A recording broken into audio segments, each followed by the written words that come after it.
Sugar was first exported from the Eastern Caribbean in 1641, so John must have been involved from the very early stages.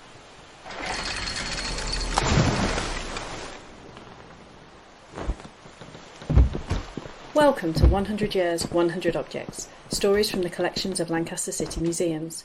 My name is Rachel Roberts, Collections Registrar at Lancaster City Museums.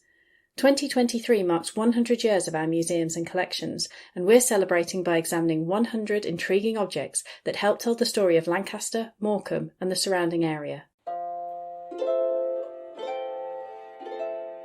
Today's object takes us into the life of one of Lancaster's early merchants. A man who made his fortune as a sugar dealer, but who didn't leave as many documents or portraits behind as some of the other better-known merchants. Today's object is a merchant token issued by John Lawson.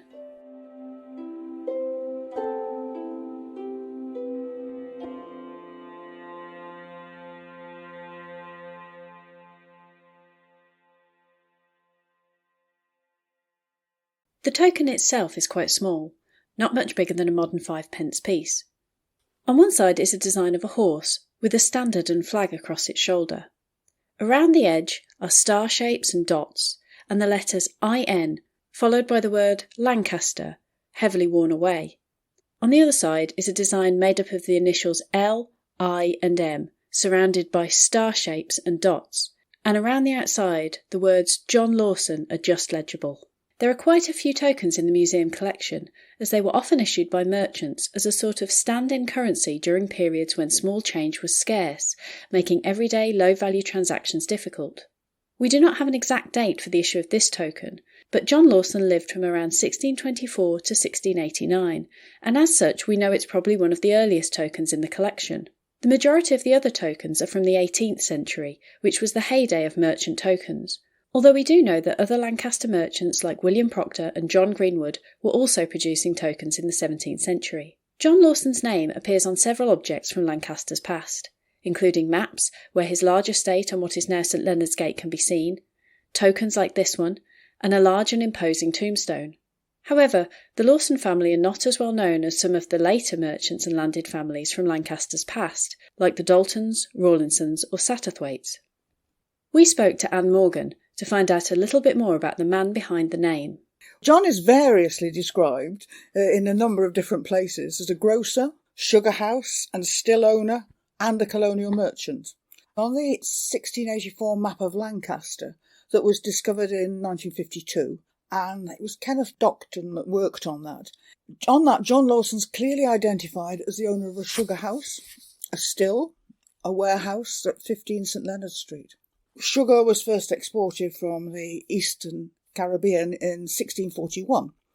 So if we're talking about this period, John must have been involved from the very early stages of exporting of sugar. So he might have had links with the plantations in South America, or he might have had links with the Eastern Caribbean. We're not sure. And sugar houses then process raw brown sugar into white sugar to be sold in the form of cones, or they might have been loaves. But they distilled rum as well from the molasses, which was a byproduct of the sugar refining process. And it's clear that John did both, because he had a still. And we know from William Stout's autobiography that some of the sugar that came into Lancaster was actually exported from Lancaster. And I'll quote from him, he says, "Not above 1/4 of the sugar imported to Lancaster was consumed in Lancaster." He records that half of the sugar imported was re-exported in 1709, for example, to Holland, Germany and the Northern Kingdoms. So the Lawson family, with this early start in the trade, must have been involved in not just importing but also exporting sugar as well.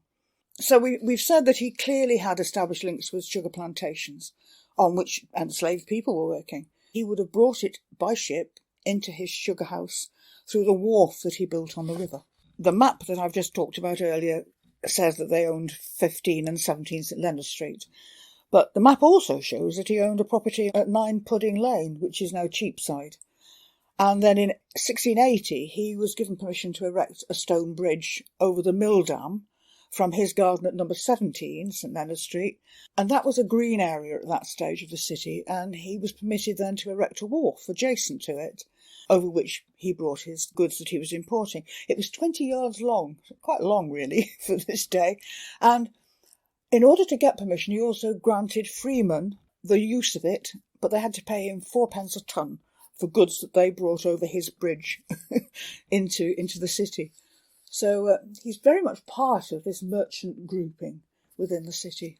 Another important part of John Lawson's life was his religion, and Anne told us how as an adult John became a part of the Religious Society of Friends, otherwise known as Quakers, and how his new beliefs led him to clashes with the law. In 1652, John Lawson was converted to Quakerism by George Fox. He was the founder of the Quaker Church. John rescued Fox from the congregation of St Mary's Church. They were stoning Fox down Church Street because he'd been speaking against the need to have a priest intercede between the congregation and God. Fox believes that you don't need that, you can speak directly to God. For some reason, we don't know why, John Lawson thought this was wrong, and he took Fox into his home. And Fox was a great talker, so by the end of the day, he had converted John to his way of being. And John became a really devout Quaker. He became what we call a follower and a traveller. And he travelled around Britain preaching this belief, and he spoke in what George Fox called steeple houses, which was his name for churches, and he was speaking out against priests. That same year, 1652, he was set in the stocks in Malpas in Cheshire for 4 hours. And then he was imprisoned in the county jail in West Horton near Bolton for 23 weeks for speaking against priests. He actually responded to the accusations against him. He was articulate, and he wrote a tract, and that was printed for him by Judge Fell of Swarthmore Hall. He was fined £20, the equivalent of £4,115 today, in Lancaster, for again speaking in the steeple house, and then he didn't pay the fine. So he spent a year in prison in the castle, supported by his fellow Quakers, who provided food, candles and blankets to him whilst he was there. And then again in 1660 he's taken to the castle for refusing to swear an oath. Quakers don't swear an oath. We've never sworn an oath because we say that our word is our word. Then friends would have said our yea is our yea, our nay is our nay. In 1668 he was dismissed from the office of bailiff of the customs for refusing to take the oath again. Now today we can affirm in court, and it's interesting that that's been possible since 1695. So not long after John was being imprisoned for not swearing oaths, the Quaker Act enabled friends to actually affirm rather than swear. John Lawson died in 1689 and left his money to his sons, who continued to import and export goods.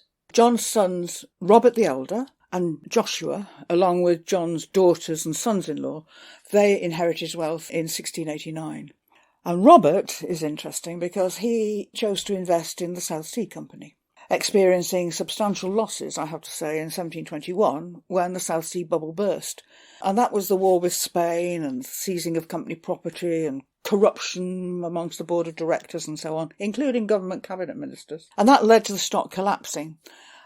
Nevertheless, that company trafficked 41,000 enslaved people during its existence. And Robert, he managed to avoid bankruptcy. He was quite canny because he invested his money in land all over Lancashire. And then between 1729 and 1738, Robert, with his youngest son, Robert the Younger, they sent 5 vessels to Barbados. The Sarah traded with Barbados in 1731. It shipped out a huge array of goods. I'll just list them for you. Beef, butter. A lot of this was picked up in Ireland on the way across. Sundry oats, felt hats, feathers, men's shoes, tallow candles, pewter, snuff, northern cottons, cordage, ropes and rigging for ships, potatoes, cheese, nuts and grunts, which I think are probably for ale, all to be sold to plantation owners. So it's everything they would need, really. And the ship then brings back sugar, cotton, mahogany, tobacco, amongst other goods. Now, Robert's partner was a man called Isaac Moss, and he's a Quaker hosier from Manchester. And it's thought that this link gave the Lawsons access to Lancashire cotton goods that they could export. John's other sons, Joshua and John, also had a ship, the Endeavour, and they exported a similar variety of rich goods. But apart from Robert's investment in the South Sea Trading Company, this generation of the Lawsons weren't involved in trading enslaved people, but they would have been aware of it. They couldn't not have been. And they were certainly trading in goods produced by enslaved people.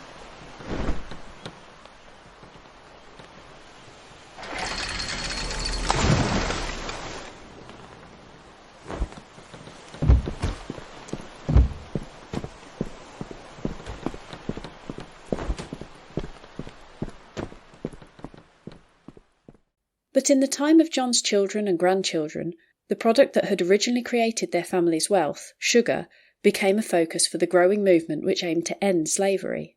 The truth is that the sweetness of sugar, shall we say, hid the violence of its production. The Caribbean plantations were absolutely infamous for the high rate of mortality and deficiencies in diet, shelter and clothing of the people that were working on the plantations. They were brutal conditions, if we're really honest, and tropical diseases contributed to the death toll as well. So on the sugar plantations, death toll was about 50% higher than on the coffee plantations, for example. It was really dreadful. And the abolitionist movement, when it got going, one of their most successful campaigns was to encourage British people, especially women, not to buy or use goods produced by people who were enslaved in the West Indies, particularly sugar. It's said that about 300,000 people in Britain boycotted sugar and signed petitions, and sales dropped dramatically around the country. And it was the nonconformist churches, like we Quakers, who were active in promoting the boycott of sugar and other slave-produced goods as well. About 100 petitions were presented to Parliament at this time. People like William Wilberforce, he was able to say, look, there's a huge number of people in the country that believe in abolition.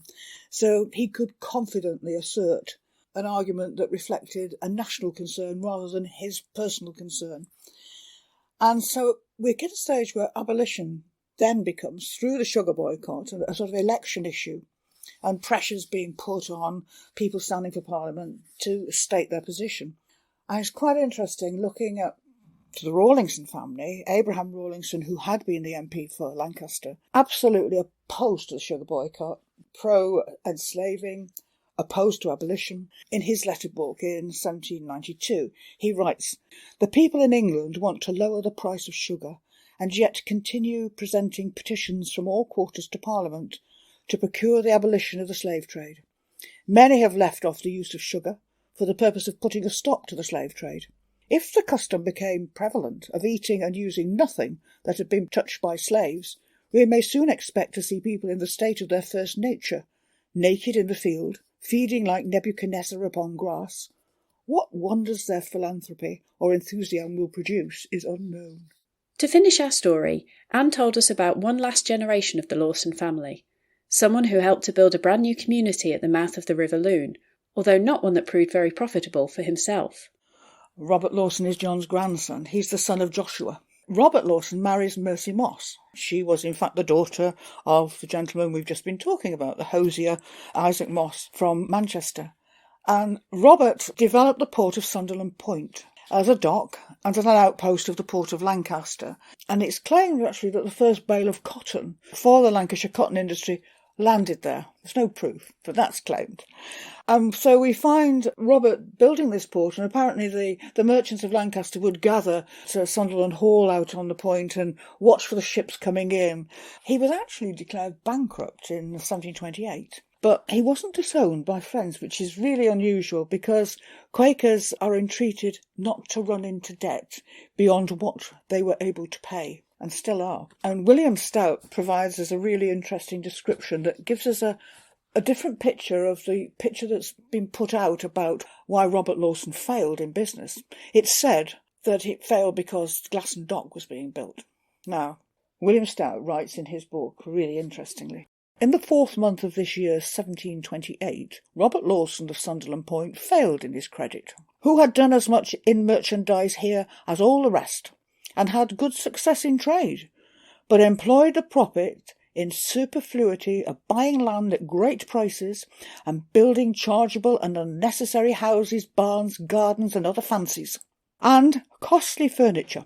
So he overshot himself, and a commission of bankrupt got up against him. And as he took up great sums from the collectors of the customs, land tax, the same was first paid. His debts were about £14,000, having a value today of £2,077,500, of which about 14 shillings in the pound was paid. But it was supposed that he had so much as he would have been able to pay it all, if he could have done, without charges, and if he had not been so extravagant in purchasing buildings and other superfluities. He might be worth 3,000 or 4,000, which is over £500,000 in 2023. So we're told by William that Robert Lawson was profligate, really, and that's why he became bankrupt. Thank you so much for listening to this episode of 100 Years, 100 Objects. There's lots more episodes to listen to where we discuss everything from archaeology to astronomy.